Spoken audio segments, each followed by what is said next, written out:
Hey, what's going on everyone? Today is all about the tympanic membrane. Last time we covered the external ear, and by today's video I promise you will be a master in the tympanic membrane. Alright guys, let's get into it and let's simplify the tympanic membrane.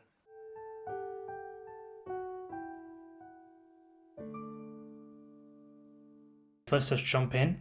Let's cover some background information. The membrane is a semi-translucent structure. Alright, so semi-translucent. We can see here that all this is kind of semi-translucent. Alright, we can actually see some deeper structures such as the incus over here. And the more superior aspect over here is less translucent. Concave convex, so if we look within the ear, we will see the concave side, the bowl-like depression, and the outer is a more convex. Alright, it's more convex, it's seen on the medial side. Oblique, the membrane is situated at an angle of 55 degrees. And it's an oval structure, pretty simple, let's move on. It's a trilaminar structure, it's a basic 3-layered structure. It has an outer layer, skin, made up of keratinized stratified. It has a middle fibrous layer, which specifically is a radiating structure. As you can see here, look at the striations. It's going radially, circularly. Inner mucus layer, alright? Those are your 3 layers. Easy. Let's begin to build our information, build our knowledge on the membrane. It has 2 main parts. Pars tensor, what do you think of? Tight. Pars flaccida, what do you think of? Flaccid, loose. Alright. Tensor is tight, it makes up most of the membrane. Flaccida is loose, it makes up less of the membrane. It's located superior to what? The anterior and posterior malleolar folds. Alright, that's interesting. These are the malleolar folds. What is it attached to? Well, if you are following along, it's the malleus. The malleolar folds attach to the malleus. Brilliant. Alright, let's carry on. Now, the pars tensor has to be anchored to something to make it tense, alright? There needs to be something stretching it, or an anchor for it to be able to be stretched. This is your ring, this purple structure here, it's a ring, and the tensor actually makes up this ring. It is known as the annulus tympanicus or shrapnel's membrane. So the tensor actually doesn't converge, but it projects out and it coalesces to form this ring, and this is the annulus tympanicus. And here you can see the folds, anterior and posterior. Let's continue. Finally, we have the bones. So in yellow, these are the things we've just covered. Pretty simple, alright? Finally, we have the purple ones, alright? So we're going to cover them one by one. Let's start off with the most obvious. Here we see a bone. Do you remember what bone it is? This one over here. It is the malleus, alright? Let's get another image. Alright, so as you can see here, this is what we are looking at through the membrane. Okay, so if this blue structure is the malleus, what name would you, if you were given the opportunity to name this structure, what would you name this structure? Personally, I would say handle. So you could say handle of the malleus, or you could say manubrium, whichever makes you more comfortable, alright? Next, guys, we have something that is a part of the malleus. This is the short process or the lateral process. All right. I prefer to say lateral process, but whichever one makes you happy. So this is this structure over here, still attached to the handle in its most superior aspect. All right, very good. Now let's just get rid of these. So we just have a indication what we've covered. So we've covered these two. Next, the incus. Incus is your bone which attaches to the malleus. It's over here. As we can see here, just like the malleus, which is pressed up against the membrane, the incus is also pressed up against the membrane, but it's shorter. All right. So we can see the same thing here. All right. Very good. Finally, not finally, umbo. What is the umbo? What is the umbo? The umbo is the point at which the membrane converges into one point in the membrane. All right, think the membrane is a funnel. All right, this funnel comes together like so. All right, and the point of convergence is the umbo. Easy, easy. All right. Finally, the cone of light, pretty self-explanatory. When you shine your otoscope on the membrane, you will see a projection of cone of light.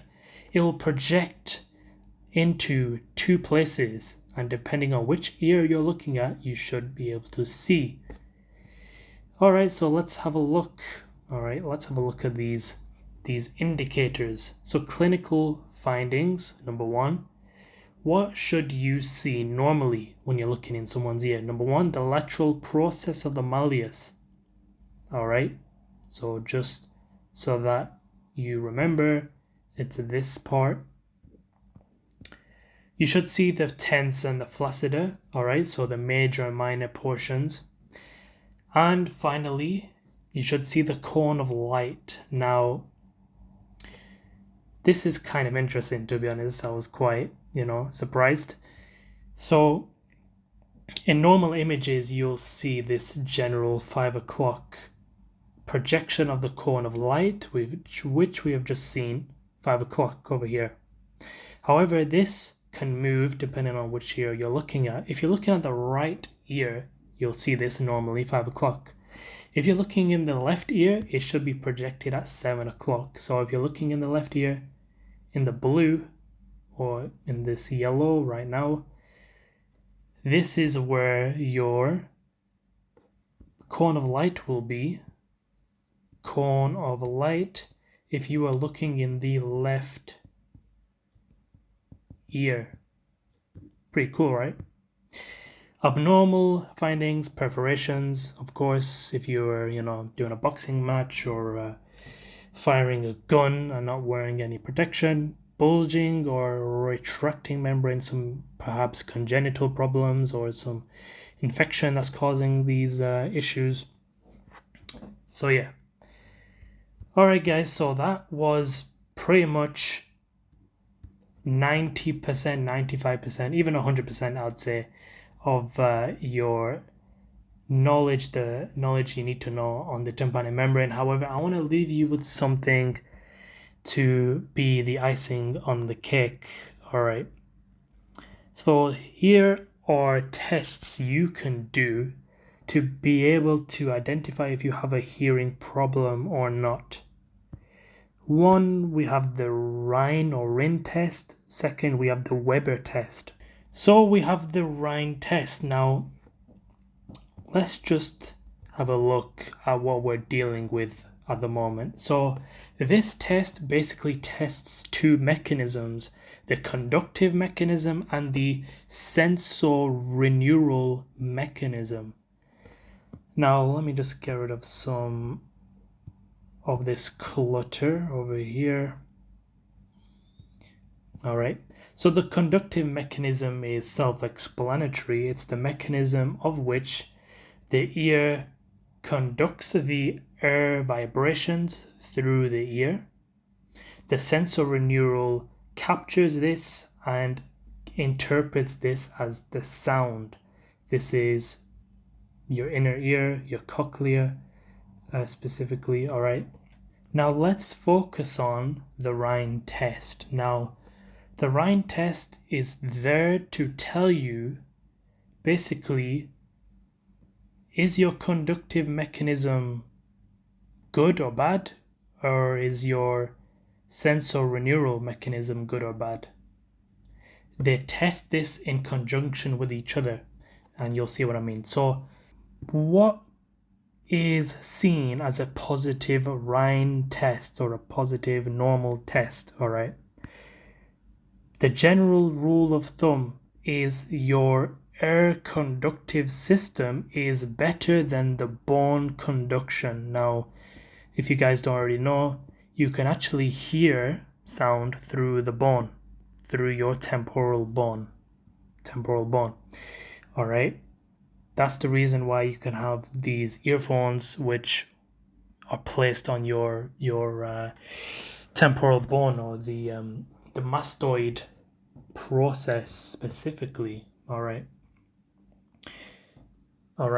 So normally, in a normal person, air through the meatus, it should be more sensitive. It should be more clearer than the bone.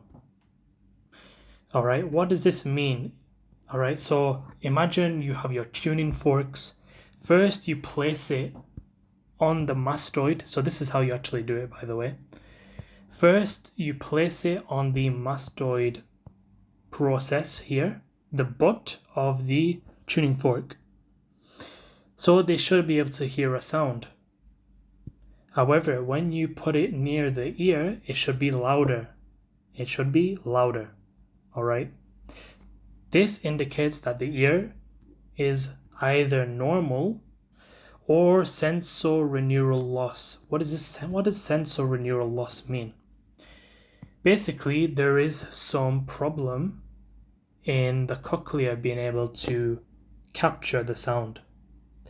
But like I said, the normal rule of thumb is that the air is a better conductor than the bone. So even if there is a problem with the sensorineural system, the air will still be more louder, more clearer than the bone conduction. What if we have an abnormal? What if we have a negative Rhine test? The opposite is true. The bone is now more clearer. It has better conduction than the air. All right. Okay, so the opposite here is true. The bone has better conduction than the air. All right, very simple. Now, why is the bone better conductor than the air in this situation? Well, there is a problem with the conductive system of which the air would have traveled through, the vibrations through this channel here. There's a problem. Perhaps, likely, there's some obstruction here. And so because of this, actually kind of interesting, say, let me give you an example. So imagine someone's blind. People say that blind people have a higher perception of sound because their hearing has now adaptively become more sensitized to sound. All right, because it's compensating. There's a compensation mechanism going on. Same with this. So because there's some obstruction here, the cochlea, the inner ear, is basically compensating for this, and so through bone conduction is actually being upregulated more than the air conduction. So like the example of the blind man and his hearing becoming more sensitive, same thing here. There's an obstruction in the ear, and so the bone has become more sensitized, and so that is why the bone is more, or can be perceived to be more louder, more clearer than the air conduction system. That's a negative Ryan test. However, the problem with these tests is it only tests unilateral function. This is unilateral. It tests one ear. How about if we wanted to test in a comparative manner with each other? Well, there's a test to do that, and it's the Weber test. This test does the same thing, but now we're focusing on bone conduction here, more specifically. What should happen physiologically,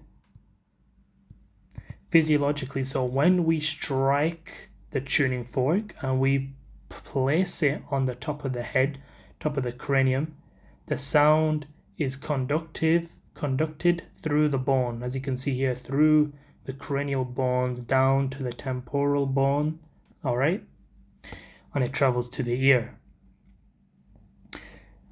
The patient should say, I hear the sound 50-50. I hear the sound equally at both sides of my ear.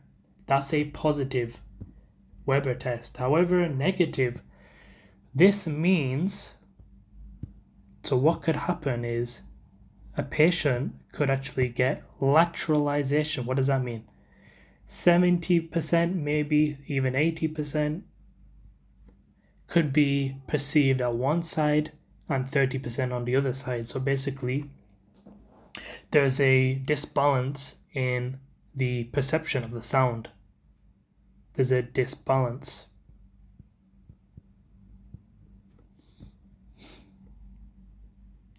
All right, so what does this mean? Okay, so with this test specifically, we can identify if there's specifically a conductive or a sensorineural problem. All right, so if we have a conductive problem, a problem with the conductive mechanism, the sound should travel to the affected side. Now, say that conductive, we had some impaction here, some obstruction here, whatever, and like I mentioned, there's a lateralization. If something like this occurs, the sound will travel to the side which has the affective problem. So if this side has the conductive issue, the sound will travel to that side. Now, why is that so? Because like I mentioned before, like the blind man has better hearing because of the compensation. Same thing, the bone here is being or acting like the compensation for the impacted ear. So here, this is just the analogy of the blind man. All right. So in the conductive issue, the sound will travel to the affected side. All right. Blind man. Think of the blind. Think of the blind man. All right. However, if it's sensorineural, it will do the opposite. It will travel to the non-affected side. And this is pretty easy to understand. So now imagine we have a problem with the inner ear, the cochlea, the inner ear organs, all right? Now the sound will travel to the unaffected side. Sound will travel down here. Why is that so? Because we can actually So the sensory neural system is a system that allows us to actually hear things, all right? It actually captures the sound. So that's why it's traveling to this side. That's why we can pick up more of the sound on this side, the unaffected side. It's because we have the ability to actually capture the sound. Here, we can't really capture it, all right? So that is your Weber test, all right? If it's conductive, it travels to the affected side because it's the analogy of the blind man. All right, there's a compensation of the bone, and so this is perceived louder. And if we move to the sensory neural, it travels or is captured to the non-affected side because that side has the intact sensory neural system. All right, guys. So that is pretty much your tympanic membrane. I've covered all the elements you need to know about the membrane itself and some tests you can perform to differentiate two mechanisms, the conductive and the sensorineural system, using the Weber and Rhine tuning fork test. All right. So in the next video, we will move through the tympanic membrane, through the middle ear, and yeah, we will start to make our way towards the inner ear. Hope you guys enjoyed, and yeah, I'll see you in the next one.